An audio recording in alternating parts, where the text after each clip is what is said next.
Hello student, आशा करते हैं आप लोग बहुत अच्छे होंगे। आज के इस ऑनलाइन सेशन में आप लोगों का बहुत बहुत स्वागत है। तो हम लोग एल्कोहल, फिनाल और ईथर लेसन पढ़ रहे हैं। इसके पिछले क्लास में हम लोगों ने ईथर के इंट्रोडक्शन के बारे में देखा था और इसके पहले जो है कि हम लोग एल्कोहल और फिनाल के बारे में डिटेल से स्टडी कर लिया है, अध्ययन कर लिया है। अगर आप वो वाला वीडियो नहीं देखे हैं तो प्लेलिस्ट में जा करके आप उसको देख लीजिए। वहां पे आपका एल्कोहल, फिनाल के बारे में जो भी डाउट था वो वहां से क्लियर हो जाएगा। ठीक है, तो आज हम लोग पढ़ने वाले हैं ईथर के बनाने की विधि। पिछले क्लास में हम लोगों ने ईथर का इंट्रोडक्शन देखा था। ठीक, चलिए आ जाइए, अब हम लोग शुरुआत करते हैं ईथर के बनाने की विधि। अगर आप कॉपी और पेन नहीं उठाए हैं तो साथ ही साथ आप नोट्स भी भाई जरूर से जरूर बनाया करिए। तो कॉपी और पेन उठा लीजिए, नोट्स बनाना शुरू कर दीजिए। ठीक है ना, चलिए देखिए क्या एडिंग ईथर बनाने की विधि यानी preparation method of ether. Ether बनाने की कितनी विधियां होती हैं, जिसमें हम लोग पहला विधि इसमें से देखेंगे।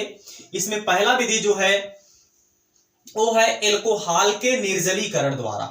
एल्कोहल के निर्जलीकरण द्वारा, निर्जलीकरण द्वारा यानी एल्कोहल के निर्जलीकरण द्वारा, यानी एल्कोहल के निर्जलीकरण द्वारा हम लोग कैसे ईथर को बनाएंगे उसको पहले हम लोगों को देखना है। यहाँ पे बात समझ में आ गई ना, यानी कि पहले क्या है यहाँ पे एल्कोहल के निर्जलीकरण द्वारा। ठीक है, देखिए जो एल्कोहल होता है वो क्या होता है, ROH। एल्कोहल क्या होता है, ROH। हम लोग यहाँ पे क्या करेंगे, एल्कोहल ले लेंगे। ठीक ना, लेंगे हम लोग यहाँ पे क्या, एल्कोहल यानी ROH। अब इसका आपको क्या कराना है, निर्जलीकरण कराना है। निर्जलीकरण का मतलब यहां से क्या होता है, रिमूवल ऑफ H2O, यानी H2O का निकलना ही यहाँ पे क्या कहलाएगा, निर्जलीकरण कहलाएगा। ठीक है, अब यहाँ पे क्या करिए, इसका 1 मोल और लीजिए। जो एल्कोहल है इसका 1 मोल और यहाँ पे लेना पड़ेगा। इसको हम ऐसे लिख रहे हैं HO, यहाँ पे R है, ये भी क्या है, ROH है, ये भी क्या है, ROH है, यानी ये भी एल्कोहल है और ये भी क्या है, एल्कोहल ही है। अब इसकी अभिक्रिया हम लोग एल्यूमिना यानी कि Al2O3 की उपस्थिति में कराते हैं। इसकी अभिक्रिया हम लोग Al2O3 की उपस्थिति में कराते हैं, एल्यूमिनियम ऑक्साइड की उपस्थिति में करवाते हैं। तो देखिए होगा क्या, H2O निकलेगा तो क्या हो जाएगा, यहां से OH और यहां से H, यानी कि इतना आपका क्या निकलेगा, H2O निकल जाएगा और ROR ये आपका बन जाएगा ईथर, यानी ROR बन जाएगा और प्लस यहां पे क्या बन जाएगा, H2O। ये क्या है बाबू, ईथर ही तो है। ये क्या है, ईथर। बात समझ में आ रही ना। तो ये पहला प्रिपरेशन मेथड है, किसके द्वारा, एल्कोहल के निर्जलीकरण द्वारा।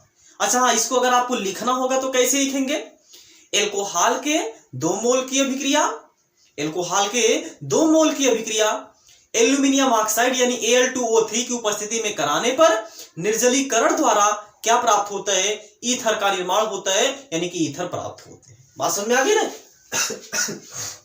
अब जरा यहाँ पे ध्यान दीजिए, R यहाँ पे क्या है, कोई भी एल्किल ग्रुप है।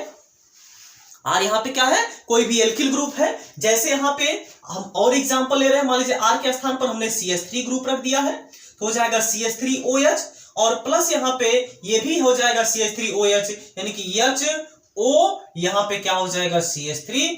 यही आपका रहेगा उत्प्रेरक यानी Al2O3। इसकी प्रेजेंस में आपको रिएक्शन करवाना है तो यहां से OH, यहां से H क्या निकल जाएगा, H2O और आपका बन जाएगा CH3O, यहां पे बन जाएगा CH3 और प्लस यहां पे क्या बन जाएगा, H2O बन जाएगा। बात समझ में आ रही ना। ये है यहाँ पे एल्कोहल, जिसको हम लोग क्या बोलेंगे, मेथिल एल्कोहल बोलेंगे, या यूपीएससी नाम लिखेंगे तो क्या हो जाएगा, मेथेनॉल हो जाएगा। ठीक है, तो यहां से H, यहां से H, यहां से OH निकलेगा, यहां से H2 निकल जाएगा और ये जो पूरा ग्रुप है इस पे जाकर के जुड़ जाएगा तो क्या बन जाएगा, CH3O और यहाँ पे क्या बन जाएगा, CH3। इसका नाम क्या है, डाईमेथिल ईथर। इसका नाम क्या है, डाईमेथिल ईथर है। अगर हम लोग इसका यूपीएससी नाम लिखेंगे तो क्या हो जाएगा, मेथॉक्सी मेथेन हो जाएगा।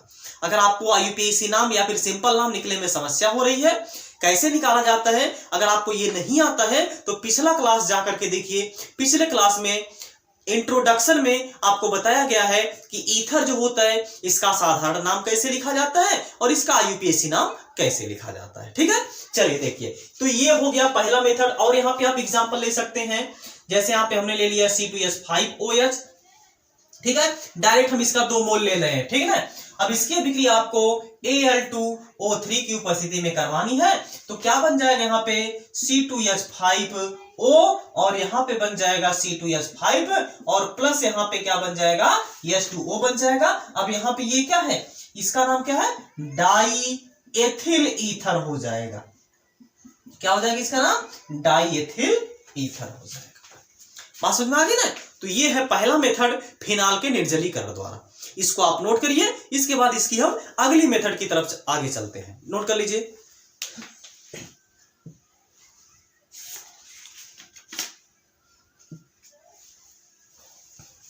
हो गया, ओके। चलिए देखिए, अब इसकी दूसरा मेथड हम लोग देखते हैं कि दूसरे विधि में कैसे ईथर को बनाया जाता है, इसको अब हम लोग यहां पे देखने वाले। तो इसी विधि का नाम है, बहुत सी चर्चित रिएक्शन है ये, विलियमसन संश्लेषण द्वारा, विलियमसन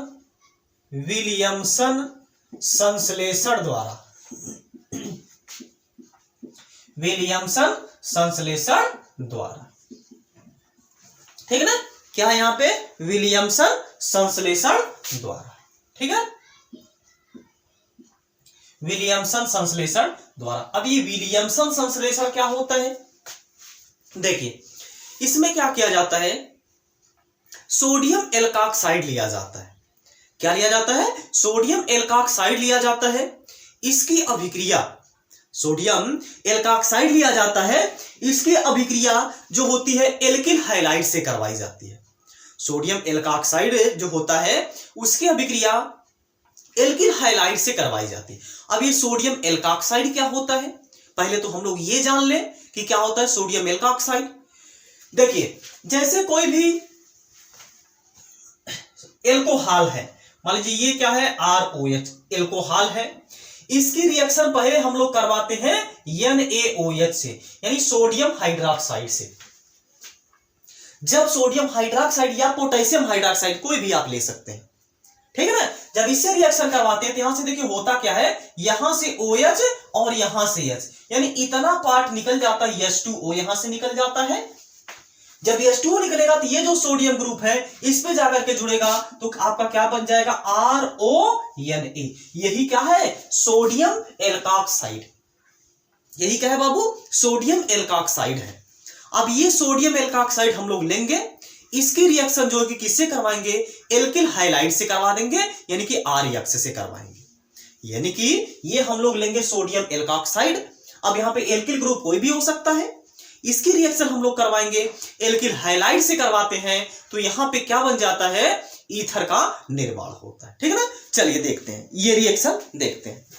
ठीक, अब आपको तो समझ में आ गया सोडियम एल्काक्साइड क्या होता है। ठीक, चलिए अब हम लोग डायरेक्ट इस रिएक्शन को करते हैं। क्या करना है आपको, विलियमसन संश्लेषण जो रिएक्शन है, आपको क्या लेना है, यहाँ पे एल्किल हाइलाइड लेना है, यानी कि RX लेना है। इसकी रिएक्शन सोडियम एल्काक्साइड से करवा देनी है, यानी कि RONA। अब देखिए बाबू क्या होगा, इसको केवल आपको थोड़ा सा भी अगर आप गर्म करेंगे तो यहां से Na जो है इस X के साथ निकल जाएगा और ये जो R ग्रुप है इस पे आकर के जुड़ जाएगा, तो बन जाएगा ROR बन जाएगा और प्लस यहां पे NaX बन जाएगा। ये क्या है बाबू, ईथर ही तो है, ये क्या है, ईथर ही तो है, और ये क्या है, सोडियम हैलाइड है। बात समझ में आ गई। अब यहाँ पे यक्स क्या है, ये आप लोग सोच रहे होंगे कि यहाँ पे यक्स क्या आ गया, यक्स क्या है यहाँ पे, तो जो यक्स होता है वो क्या होता है, हाइलोजन होता है। यक्स क्या होता है, हाइलोजन होता है। अभी हाइलोजन क्या चीज होता है, देखिए जो ग्रुप 17 एलिमेंट होता है, जो ग्रुप 17 के एलिमेंट होते हैं उनको क्या बोला जाता है, हाइलोजन बोला जाता है। बात समझ में आ गई ना, तो उसमें से कोई एलिमेंट यहाँ पे उपस्थित हो सकता है। जैसे हम एग्जांपल लेकर के आपको बताएं, जैसे मान लीजिए यहाँ पे हमने ले लिया है C2H5 और यहाँ पे Cl हमने ले लिया है, इसकी रिएक्शन हमने करवा दिया मान लीजिए CH3 ओ यहाँ पे Na से करवा दिया है। इसको क्या करना है, केवल आपको हीट कर देना है। तो क्या बन जाएगा यहां से देखिए, ये जो सोडियम है या इस क्लोरीन के साथ निकलेगा तो क्या बना देगा, सोडियम क्लोराइड, और ये जो एथाइल ग्रुप है या इस ऑक्सीजन पर जाकर के जुड़ेगा, क्या बन लेगा CH3O, और यहाँ पे क्या बन जाएगा C2H5, और प्लस यहाँ पे क्या निकल जाएगा बाबू, NaCl निकल जाएगा। क्या निकल जाएगा, NaCl। ये क्या है, इसका नाम क्या है, बोलिए, इसका नाम है एथिल मेथिल ईथर। ये क्या है, एथिल मेथिल ईथर है इसका नाम। इसका नाम क्या है, एथिल मेथिल ईथर है, और NaCl का तो नाम जानते हैं आप लोग। अगली इसकी केमिकल रिएक्शन हम लोग देखते हैं। जैसे एक पहली केमिकल रिएक्शन हो गई थी, दूसरा इसका एग्जांपल देखते हैं। जैसे यहाँ पे हमने ले लिया C4H9 और यहाँ पे हमने ले लिया है Br। इसकी रिएक्शन अगर हम C2H5ONa से करवाएं, यानी सोडियम एथॉक्साइड इसका नाम होगा। इसका नाम क्या होगा, सोडियम एथॉक्साइड होगा। ये क्या है, ब्यूटिल ब्रोमाइड है या फिर ब्रोमोब्यूटेन इसको हम लोग बोलेंगे, ठीक है। अब वही प्रोसेस है, ये जो Na है इस Cl के साथ निकल जाएगा तो क्या बना लेगा, सॉरी ये Br के साथ निकल जाएगा तो क्या बना लेगा, NaBr, और ये जो पूरा ग्रुप है इस ऑक्सीजन पर जाकर के जुड़ेगा, क्या बनाएगा C2H5O, और यहाँ पे क्या बन जाएगा C4H9 बन जाएगा, और प्लस यहाँ से NaBr जो है निकल जाएगा। अब इसका नाम क्या होगा बाबू, इसका नाम होगा ब्यूटिल एथिल ईथर। ये क्या हो जाएगा, इसका नाम ब्यूटिल एथिल ईथर इसका नाम हो जाएगा। क्या नाम हो जाएगा इसका, ब्यूटिल एथिल ईथर हो जाएगा। बात समझ में आ गई ना। इसका आप स्क्रीनशॉट ले लीजिए, इसके बाद जो है कि हम आगे चलेंगे। हो गया, ओके। आज ये छोटा सा वीडियो था, इसमें हम लोगों ने ईथर बनाने की दो प्रिपरेशन, ईथर यानी कि ईथर बनाने की दो विधि के बारे में सीखा। तो आज की क्लास में बस हम लोग इतना ही पढ़ेंगे। इसके बाद अब हम जो होगी और जो कि इसकी बनाने की विधि है इसको हम लोग अगले क्लास में जो है कि कवर करेंगे। इसके बाद जो है कि हम लोग इसकी फिजिकल प्रॉपर्टी, केमिकल प्रॉपर्टी और इसका यूज देख करके ये जो एल्कोहल, फिनाल और ईथर वाला चैप्टर है इसको हम लोग यहाँ पे अब समाप्त करेंगे, ठीक है।